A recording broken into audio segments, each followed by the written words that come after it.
রাতেই ছাড়া হবে কাপ্তাই হ্রদের পানি। উজানে ভারতের ত্রিপুরা থেকে নেমে আসা ঢল ও কয়েকদিনের প্রবল বৃষ্টিপাতে প্লাবিত হয়েছে দেশের 11 জেলার 77টি উপজেলা। এমন পরিস্থিতিতে রাঙামাটির কাপ্তাই হ্রদ থেকে পানি ছাড়ার সিদ্ধান্ত নিয়েছে কর্ণফুলী পানি বিদ্যুৎ কেন্দ্র।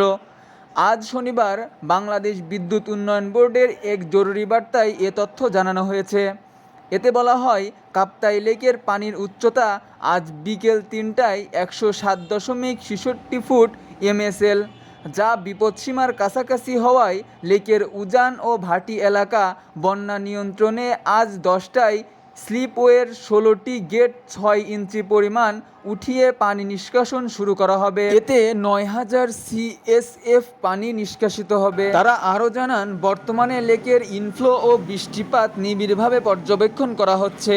ইনফ্লো বেশি হলে অর্থাৎ পানির লেভেল অস্বাভাবিক বাড়লে স্লিপওয়ে গেট খোলার পরিমাণ পর্যায়ক্রমে বাড়ানো হবে।